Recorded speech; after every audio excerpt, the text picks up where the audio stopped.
there's a lot of people that I didn't know, but some people from other year groups.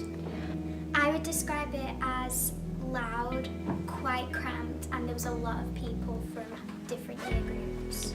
It was really quiet and there are a lot of people on there that I didn't know.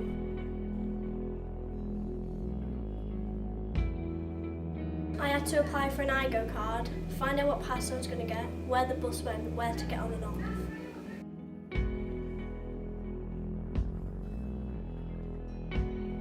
It's a lot better because you get used to it quickly, and sometimes the bus driver plays music. If there's any problems, I can always speak to the teachers who are on bus duty or the bus driver. They're easy to get on once you know what pass you're going to get, and it's easy to get where you want to go.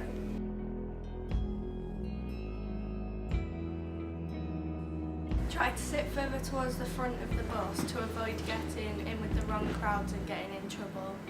If students are not friendly, move away, and if they carry on, pretend you're in your own bubble and ignore them. Report any issues to the bus driver, bus staff or your form tutor. Set an alarm to ensure that you're up early enough to catch the bus. Check the bus timetable and routes before starting in September. Make sure you have your bus money and travel card. If not, apply to get one. Sit with friends and people you know from your primary school, and go to the closest bus stop from home and get the bus back from the school gates.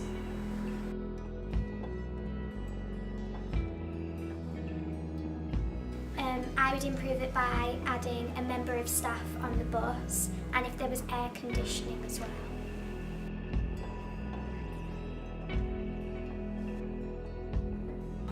Your bus and bus stops will have the bus number on. If any problems crop up, speak to the bus driver. Your head of year will also be there to help you at any time. And if you do have any ideas on how to improve the transport, contact school council.